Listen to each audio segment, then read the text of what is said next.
Thanks. So what I'm trying to say is CN minus carbon monoxide both are following this particular pattern only. But NO में हमारा या NO molecules के अंदर में we have a different pattern. We'll discuss about that. It follows the other pattern.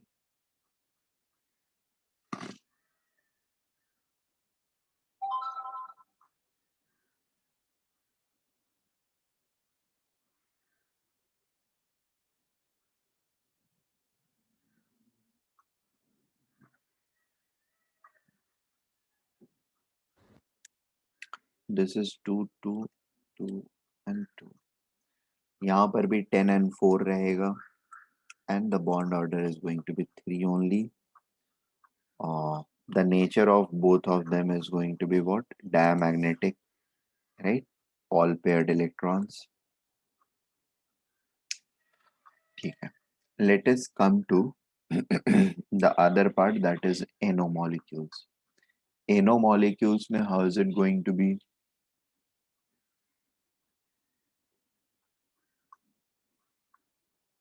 NO में total कितने होंगे?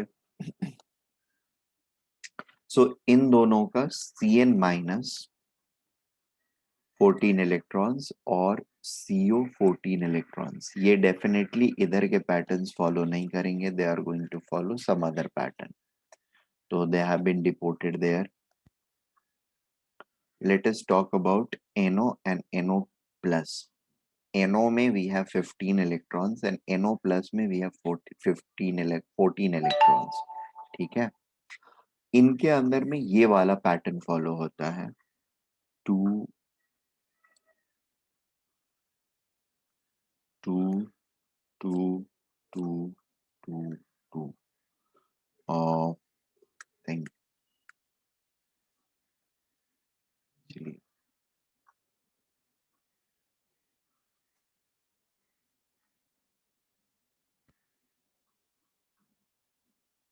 2 2 2 2 2 8 10 12 14 और एक 15th इलेक्ट्रॉन जो होगा that will come over here. ठीक है.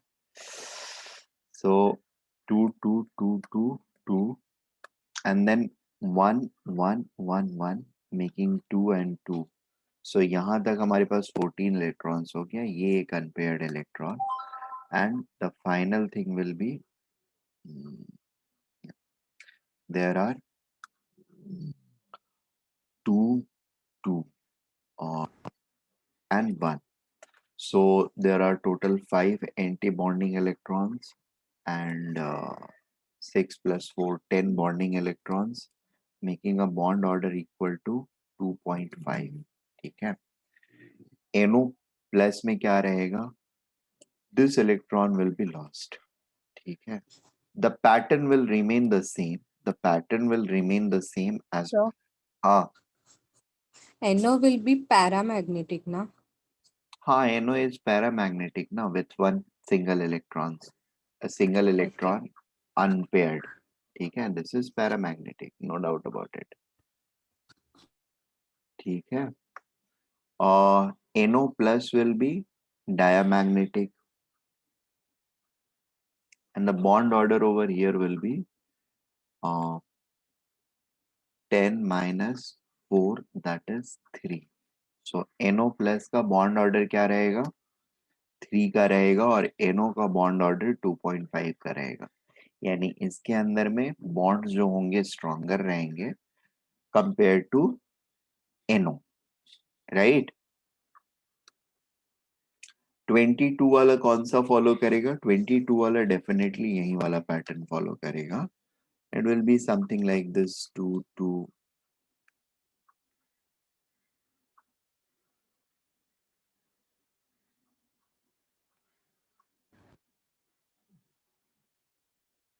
2 2 2 2 8 10 12 14 16 18 20 और फिर आखिरी में ये 22 इलेक्ट्रॉन्स. ठीक है. बॉन्डिंग कितने एंटी बॉन्डिंग, एक ये एंटी बॉन्डिंग का है, ये एंटी बॉन्डिंग का है, ये तीनों बॉन्डिंग वाले हैं, ये तीनों एंटी बॉन्डिंग वाले हैं। ठीक है, बॉन्डिंग कितने बच गए, 2 4 6 8 10 12।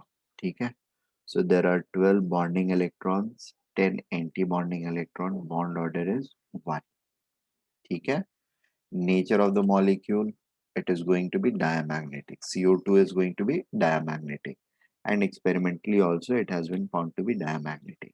So this is how the configurations are done. ये कुछ यूनिक केसेस जो होते हैं हेट्रो एटॉमिक वाले सिस्टम, ये जेईई के लिए थोड़ा सा हम लोग को ध्यान में रखना होता है। बाकी कुछ ध्यान में रख, मतलब बाकी तो नॉर्मल है, 14 13, ये बाकी सब जो है मतलब होमो एटॉमिक वाले जो हैं वो नॉर्मल है। हेट्रो एटॉमिक वाले में थोड़ी सी प्रॉब्लम होती है। हेट्रो एटॉमिक वाले बेसिकली नॉर्मल क्लासेस के लिए हम लोग को पढ़ना नहीं होता है, इट इज ओनली एडवांस जिसके लिए हमको हेट्रो एटॉमिक वाले की जरूरत होती है। ठीक है, next thing is para and diamagnetic. What do we mean by para and dia? Paramagnetic species with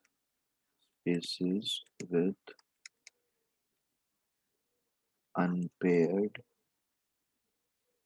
electrons. They respond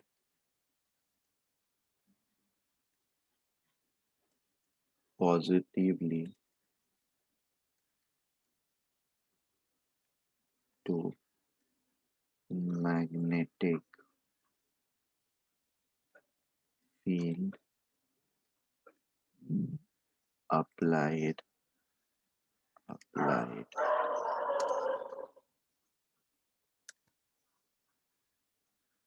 applied to them. ठीक है,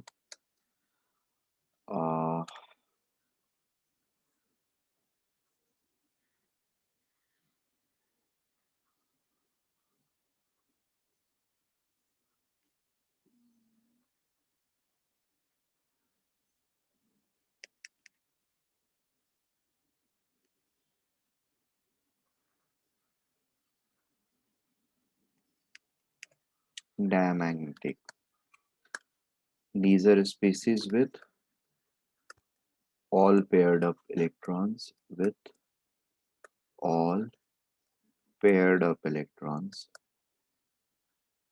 paired up electrons and they respond negatively. Negatively का मतलब क्या हुआ और positively का मतलब क्या हुआ मैं बता देता हूँ आप लोगों को। पॉजिटिवली रिस्पॉन्ड करने का मतलब ये होता है कि अगर हम मैग्नेटिक फील्ड अप्लाई करते हैं तो the paramagnetic species will get attracted towards the magnetic field।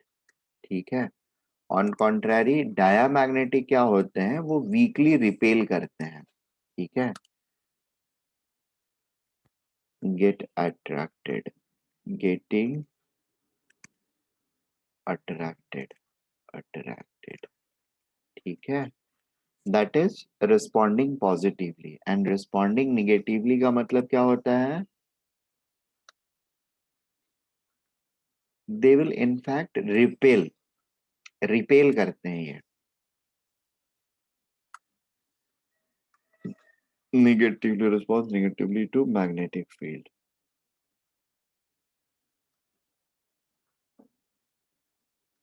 magnetic field applied to them। ठीक है, that means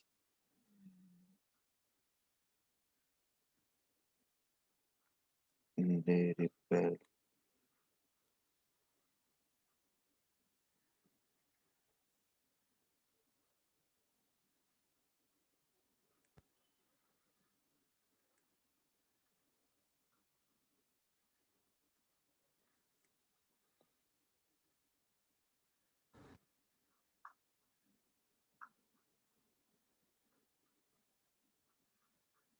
ठीक है. So diamagnetic materials are those which responds negatively to the magnetic field, that is they repel weakly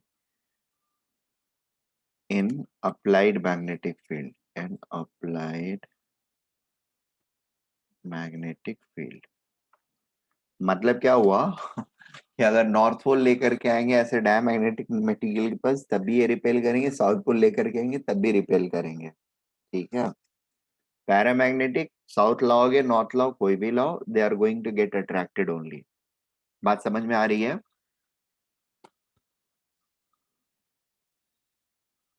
yes sir. Yes okay. Sir, एक बार repeat कीजिए ना. हाँ, मैं ये बोल रहा हूँ कि paramagnetic materials are those materials which get attracted towards the magnetic field. कोई भी मैग्नेटिक फील्ड अगर हम लेकर के आते हैं उनके पास तो they will show a attractive behaviour. ठीक है. डायामैग्नेटिक ऐसे मटेरियल्स होते हैं जो कोई भी मैग्नेटिक फील्ड लेकर के आओगे, साउथ पोल लेकर के आओ तब या नॉर्थ पोल लेकर के तो आओ तब उनके पास they are always going to repel only. They will repel but not strongly but weakly repel. ठीक है. इनके अंदर वीक रिपेलिंग टेंडेंसी होती है और वो मतलब नॉर्थ पोल हो या साउथ पोल हो दोनों के साथ रिपल्सन ही शो करेगा. ठीक है. मतलब ऐसा नहीं है कि ये इसके अंदर कोई मैग्नेटिक फीचर होता है, that is something which happens.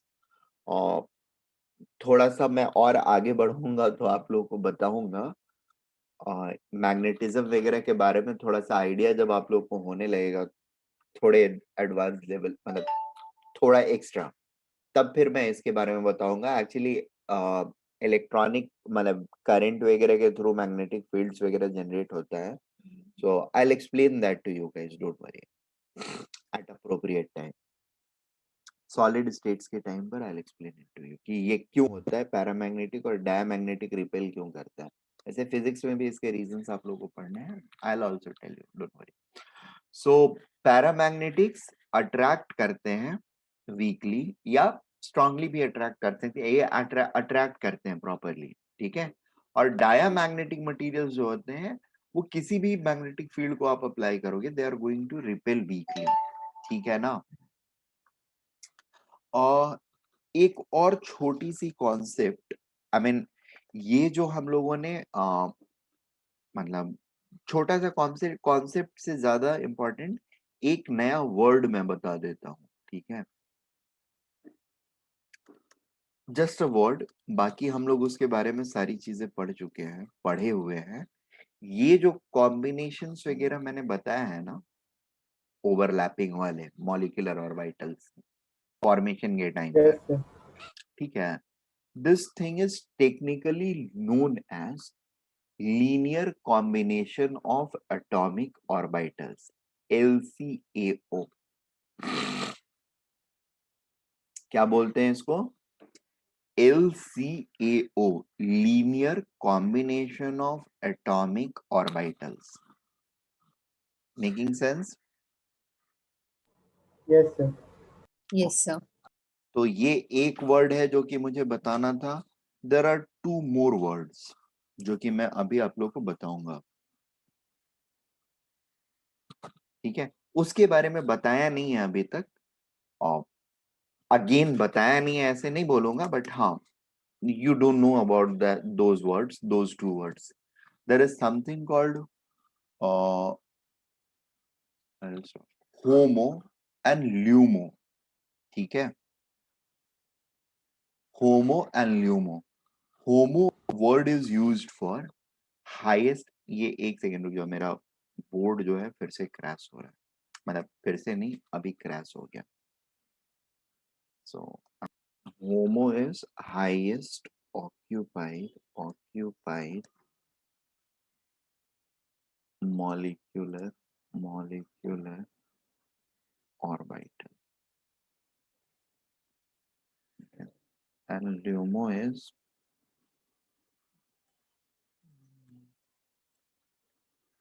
lowest unoccupied molecular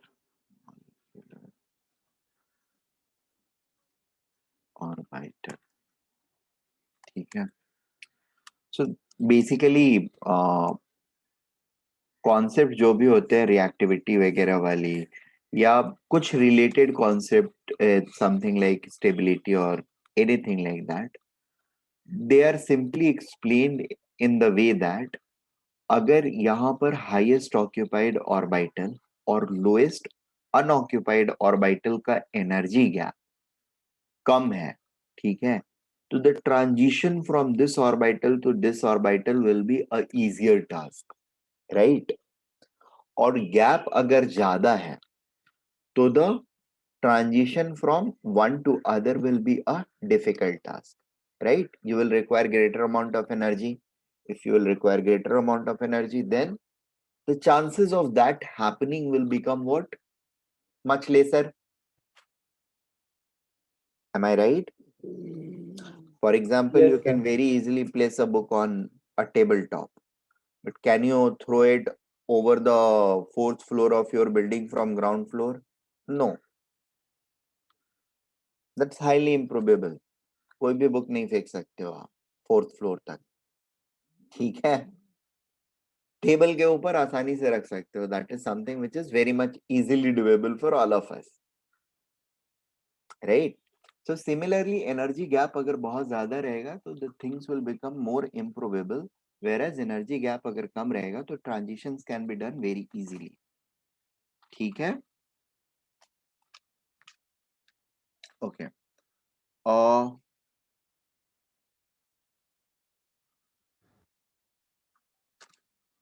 एक छोटी सी चीज और, जनरली बॉन्ड ऑर्डर्स वगैरह फास्ट कैलकुलेट करने के लिए आप ये कुछ कर सकते हो, इस तरह की चीजें जैसे ये वाला, जैसे हायर नंबर्स में जब हम आते हैं ना, बहुत छोटे नंबर्स हैं तब तो कोई प्रॉब्लम नहीं है, जैसे इधर 13 14 वगैरह का निकालना है, तो वी नो दैट ये 8 जो होंगे फर्स्ट 8 इलेक्ट्रॉन्स, दो इसमें कैंसिल कर देंगे एक दूसरे के बॉन्ड ऑर्डर को, दो इसके जीरो हो जाएंगे। सो बेसिकली यहाँ के आगे जो बचा हुआ इलेक्ट्रॉन्स है वही बॉन्ड ऑर्डर हमको दे रहा है। अब इसमें भी सो 0.5 बॉन्ड ऑर्डर, एक का आधा, यहाँ पर दो आ गए तो दो का आधा एक हो गया, तीन आ गए तो तीन का आधा डेढ़ हो गया 1.5, तीन का आधा डेढ़ हो गया, दो का चार का आधा दो हो गया हाफ, ठीक है, 5 का हाफ 2.5, 5 का हाफ 2.5, 6 का हाफ 3, फिर से अब so basically I'm not considering these 8 electrons all together, but still I'll be getting bond order in the same manner or in fact faster, ठीक है। बट ये अगेन आप प्रैक्टिस से करोगे तो बेटर रहेगा, ठीक है। पहले 8 इलेक्ट्रॉन को आपको नेग्लेक्ट कर देने होते हैं क्योंकि उससे बॉन्ड ऑर्डर हमको नहीं मिलता है, उसके बाद वाले जो है वो बिल्डअप करते हैं बॉन्ड ऑर्डर को मोस्ट ऑफ द मॉलिक्यूल्स में, अगर हमारा नंबर कितना है 8 के ऊपर है तो, ठीक है। 8 के पहले वाले तक में या 8 में all of them are responsible, 8 के पहले रहेंगे तो फिर ये चार जो होंगे ये हमको बिल्ड करके कुछ नहीं देंगे, लड्डू देंगे, जो भी होगा इनकी वजह से मिलेगा, ठीक है। 2 माइनस 1 0.5 हो जाएगा, 2 माइनस 0, सॉरी 2 माइनस 1 यहाँ पे भी है, हाँ ठीक है 7 दोनों है, तो 2 minus 1 is 0.5, 2 minus 0 is 1, 2 minus 0 is 1 क्योंकि 2 माइनस 0 इज 2 और 2 डिवाइडेड बाई 2 इज 1, ठीक है ना। बात समझ में आ रही है? अब पता चला सर 2 माइनस 0 1 कैसे हो गया, 1 minus 0 is 1 divided by 2 is 0.5, so we are getting point ये order bond order primarily because of this, so this is something जो कि आप जान के रखो, प्रैक्टिस करके रखोगे तो कॉम्पिटिटिव एग्जाम्स के लिए ठीक रहता है, नहीं करके रखोगे तो भी मिल जाएगा, टाइम थोड़ा सा एक आध मिनट ज्यादा लग जाएगा कैलकुलेट करने में, और क्या होगा, ठीक है ना।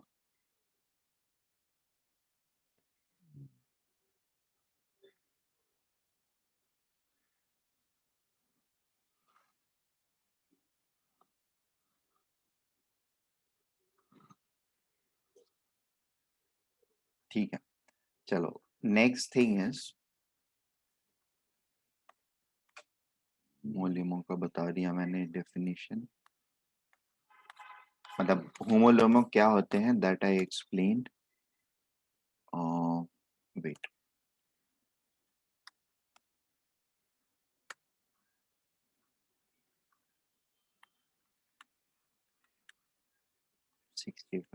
कुछ 2-3 क्वेश्चंस हम लोग छोटे छोटे से देख लेते हैं and then we can move on.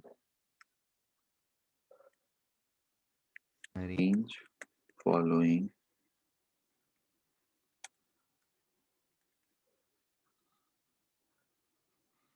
In,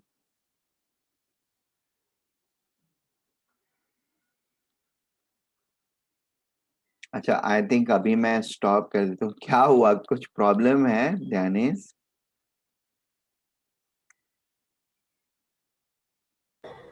no sir. Okay, तो 10 मिनट और दो मुझे। Arrange the following in increasing order, increasing bond order, ठीक है, बीओ। और मॉलिक्यूल्स जो है हमारे हैं KO2, N2O2, O2 and O2PtF6, ठीक है। कैसे करते हैं? K2O2 में it is like O2 minus, यहाँ पर क्या रहेगा O2 2 माइनस, यहाँ पर क्या रहेगा सिंपल O2, और यहाँ पर ये कॉम्प्लेक्स जो है प्लैटिनम का PtF5 जो होता है ना, ये मॉलिक्यूल प्रॉपर होता है, जीरो ऑक्सीडेशन स्टेट वाला। इस पर एक और F माइनस ऐड होता है तो दिस मेक्स PtF6 माइनस, ठीक है। और ये PtF6 के साथ ये O2 रिएक्ट किया है तो O2 जो है यहाँ पर O2 प्लस के फॉर्म में है, ठीक है। नोइंग दिस इंफॉर्मेशन इसके बॉन्ड ऑर्डर को हम लोग अरेंज कर लेंगे। I am not doing it for you guys right now, you all have to do it on your own at home, ठीक है। एंड देन ये come and answer things. Which is more stable? More stable, ठीक है। Is it He2 minus, He2 minus or He2 plus, ठीक है। That you guys have to answer.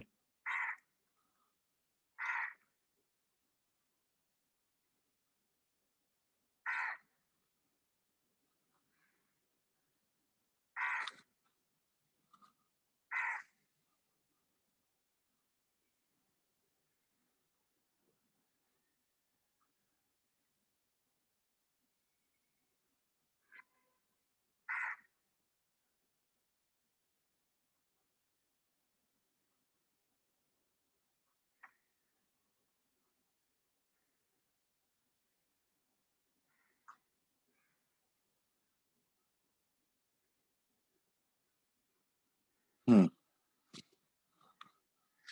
See, there is like O2 molecule. O2 molecule is paramagnetic,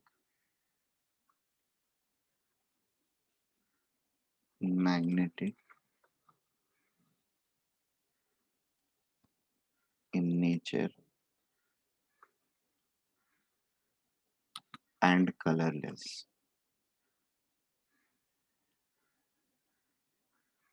ठीक है। But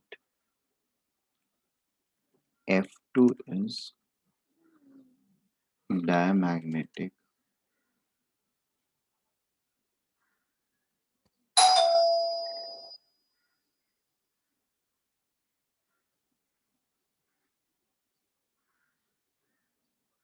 diamagnetic and yellow in color, ठीक है, एक second बच्चों। Yes, sir. Yes. Yes, sir. O2 is paramagnetic in nature and colorless, but F2 is diamagnetic and yellow in color. Explain. See, इसका explanation जो होता है that comes from the fact that diamagnetic paramagnetic का तो it is because molecular orbital में arrangement जो होते हैं that makes unpaired electron इसमें रहते हैं, इसलिए paramagnetic और ये diamagnetic, ठीक है। So इनका basically हम इलेक्ट्रॉनिक कॉन्फ़िगरेशन लिख सकते हैं। O2 का क्या रहेगा? O2 is going to be sigma 1s 2 sigma 1s star 2, ठीक है। फिर sigma 2s 2 sigma 2s star 2, ठीक है। फिर इसके बाद सिग्मा 2pz 2 पाई 2px 2 पाई 2py 2। सो 2 4 6 8 10 12 14। फिर उसके बाद पाई 2px star 1 and pi 2py star 1, ठीक है। So we can say that two unpaired electrons, two paired electrons, making it paramagnetic, fine। And F2 वाले case में it will be 18, so this whole thing will be there, two more electrons will come here and here to make it sigma 1s2 2s star 2 2s2 sorry 1s star sigma 2s star 2 sigma 2pz 2 pi 2px 2 pi 2py 2 pi star 2px 2 pi star 2py 2, ठीक है। सारे paired हो गए, all paired electrons, so diamagnetic, all electrons are paired, ठीक है। सो diamagnetic, ठीक है। अब रही बात कलर, तो कलर का एक्सप्लेनेशन जो आता है हमारे किसी भी मॉलिक्यूल का, ठीक है ना, कोई भी मॉलिक्यूल कलरफुल होता है या कलरलेस, वाइट या ट्रांसपेरेंट, वो इसलिए होता है क्योंकि होमो एंड ल्यूमो, ठीक है। अगर दो ऑर्बिटल्स मतलब highest occupied homo and LUMO के बीच में गैप ज्यादा है, ठीक है, तो इलेक्ट्रॉन यहां से यहां इजीली ट्रांजिशन नहीं कर सकते हैं और रिटर्न बैक जब वो आते हैं तो दे इमिट कलर, और यही कलर इनके कंपाउंड का या मॉलिक्यूल या वो मटेरियल का होता है। अगर ये गैप कम है तो ये इजीली हो सकता है, और जितने के इक्विवेलेंट है व्हाइट लाइट के, जिस कंपोनेंट के इक्विवेलेंट रहता है उस कलर का सब्सटेंस हमको मिलता है, ठीक है, होमोल्यूमो। बात समझ में आ रही है? और ये गैप अगर सिग्निफिकेंटली हाई है, ये जंप ही नहीं कर पा रहा है, जंप नहीं कर पा रहा है, तो फिर we are going to get what, colourless और white coloured compound. Making sense? Sir colour का एक्सप्लेन कर दीजिए। हाँ, कलर का एक्सप्लेनेशन ये होता है कि होमो एंड ल्यूमो का गैप अगर ज्यादा है, ठीक है ना, तो electrons cannot transition from homo to lumo, and no transition can get observed in such molecules. Generally होता क्या है कि नॉर्मल स्टेट में electrons are moving and they have certain energy, they can easily make a jump. अरे atoms basically atoms के साथ collide करते रहते हैं, या मॉलिक्यूल मॉलिक्यूल के साथ गैसेस एटम्स है या सॉलिड एटम्स भी हैं, तो they have some thermal energy, they are always in random motion and they have some thermal energy. वो थर्मल एनर्जी के कंजर्वेशन पे electrons can also make transition, ठीक है, उसी एनर्जी को एब्जॉर्व करके। नाउ ये ऑब्जर्व करके ट्रांजिशन किया और फिर जब ये इलेक्ट्रॉन वापस आता है तो it starts emitting a radiation.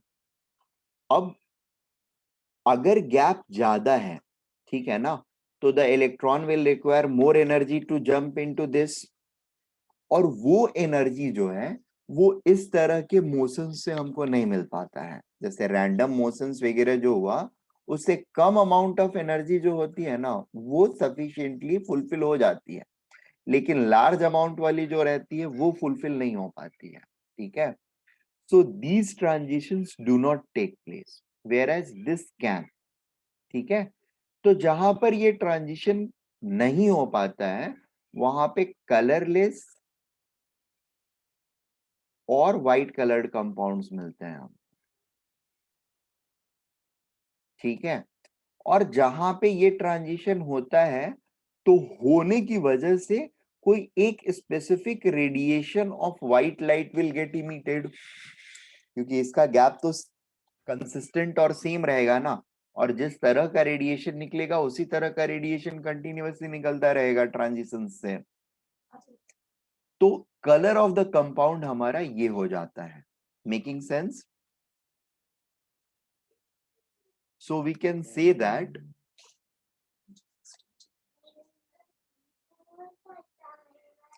energy gap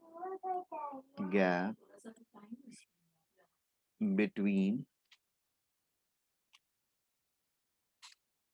HOMO and LUMO of O2 is high, so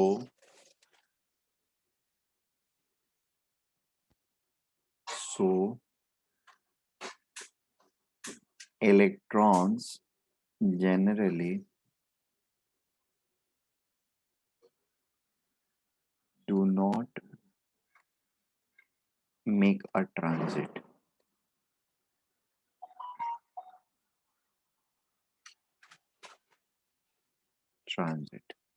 ठीक है,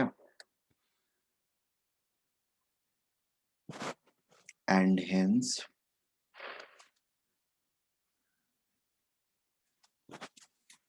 no color,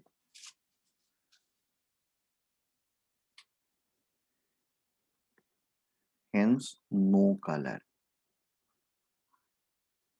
or colorless, ठीक है। Whereas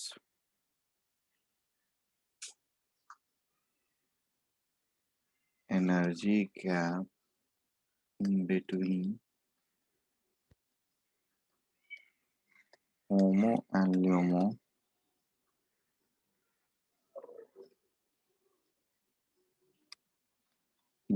of F2 is small,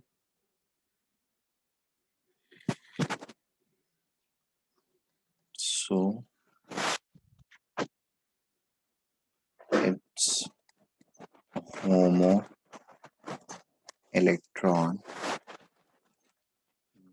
may make a jump to LUMO and return back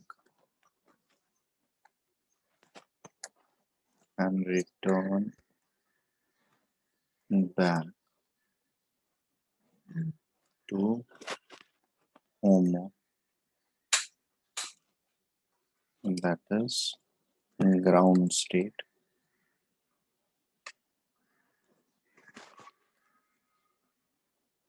ground state का मतलब क्या होता है? Ground state का मतलब एनर्जी लेवल 1 हमेशा नहीं होता है।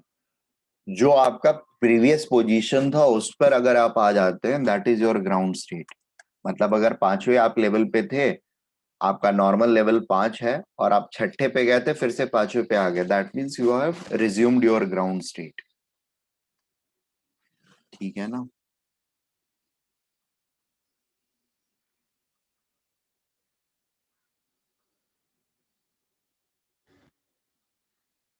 emitting visible radiation, emitting radiation corresponding to radiation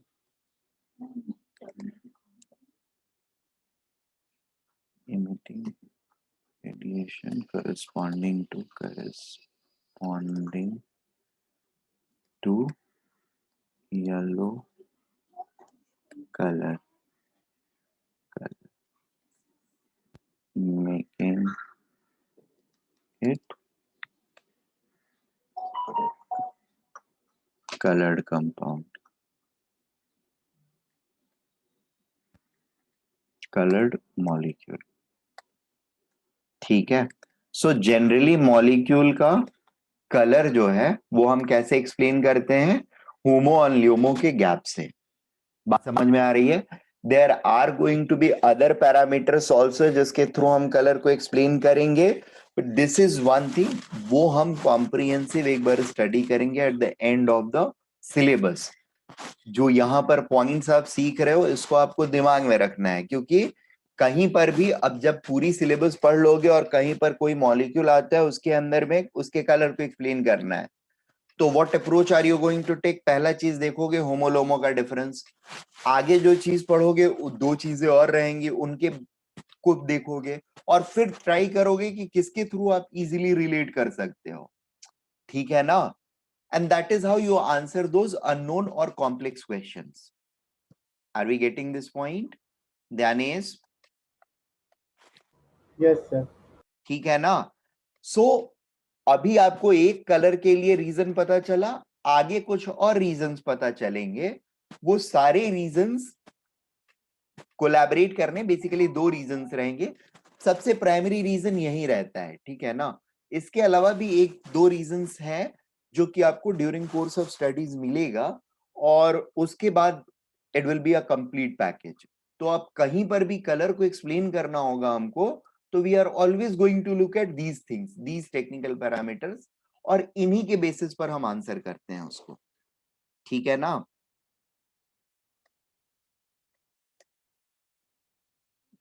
next question is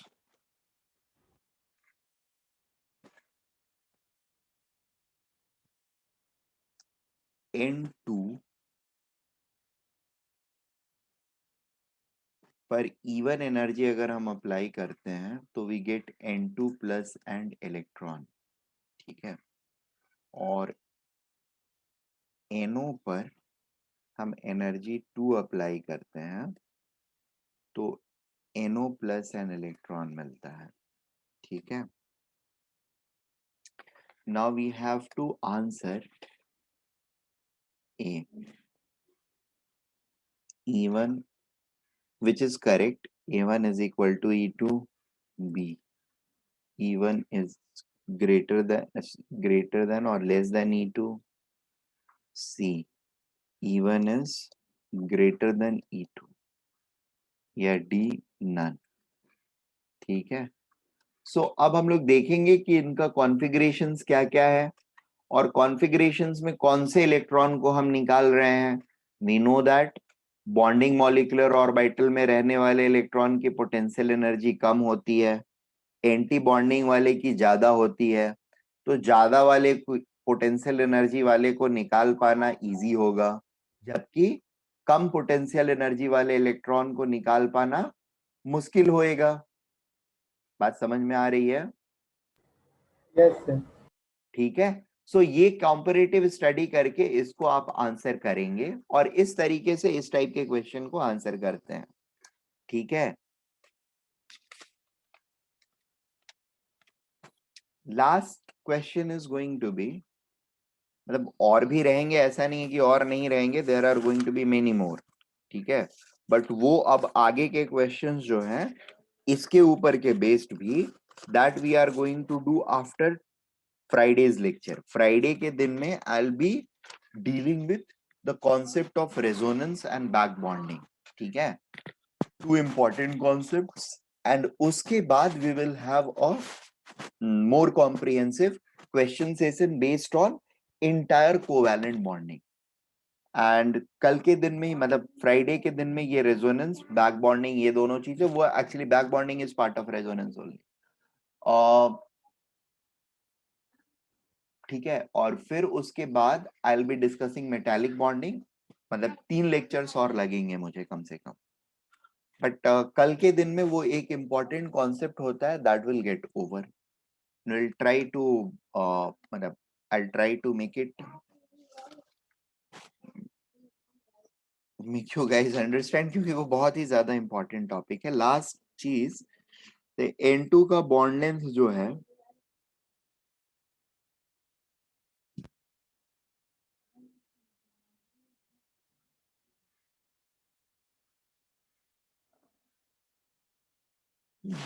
okay, N2 का bond length is smaller than N2 plus, ठीक है,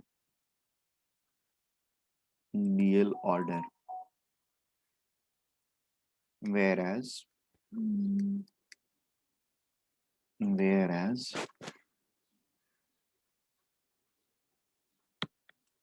NO का bond order is sorry bond length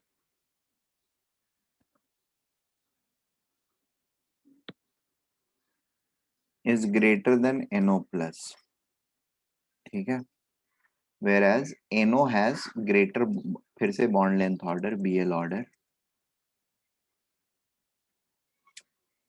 NO molecule एक electron हटाया, बॉन्ड ऑर्डर क्या हो गया, बढ़ गया, सॉरी Bl का ऑर्डर जो है वो क्या हो गया, बॉन्ड लेंथ जो है वो बढ़ गया, ठीक है, बॉन्ड लेंथ इंक्रीज्ड, इलेक्ट्रॉन हटाया बॉन्ड लेंथ इंक्रीज हुआ, और यहां पर इलेक्ट्रॉन हटाया तो क्या हुआ, बॉन्ड लेंथ डिक्रीज हो गया, ठीक है ना। एक्सप्लेन, कैसे एक्सप्लेन करेंगे हम लोग, looking at the bond order of these two species. इसका बॉन्ड ऑर्डर क्या है, इसका बॉन्ड ऑर्डर क्या है, इसका बॉन्ड ऑर्डर क्या है, इसका बॉन्ड ऑर्डर क्या है, इसके बेसिस पर हम लोग रिलेटिव स्टडी करेंगे and we can answer it, ठीक है। सो ये 5-6 क्वेश्चंस हैं जिनको कि आप लोगों को आंसर करना है, 1 2 और 3 और 4 क्वेश्चंस हैं। 5वां वाला तो मैंने ही डिटेल में बता दिया आप लोगों को, ये भी आंसर कैसे करना है ये लगभग बता दिया है मैंने, थोड़ी सी मेहनत आपको भी करनी पड़ेगी, ठीक है। So I will be ending today's lecture over here. Friday के लेक्चर में I will be discussing that thing, resonance and back bonding. अच्छा, रेजोनेंस डिस्कस करने के पहले हो सकता है मैं आप लोगों को एक नोट्स भेज दूं ऑलरेडी मेड, और सो दैट पॉइंट्स वगैरह लिखवाने की ज्यादा जरूरत ना पड़े मुझे, I will focus more on like explaining the concept, ठीक है, ओके, चलो, have a nice day all of you. और आज बायो का लेक्चर नहीं हो रहा है, सर की तबीयत खराब है। Recording as I could not hear clearly, okay fine, अभी मैं अपलोड कर रहा हूँ, the moment we will complete this lecture इसका रिकॉर्डिंग बन जाएगा, वो सेव करता है, सेव होने के इमीडिएटली बाद में अपडेट कर दूंगा, ठीक है, बाय। हाँ, PDF2 Bye, sir. Thank you, sir. बस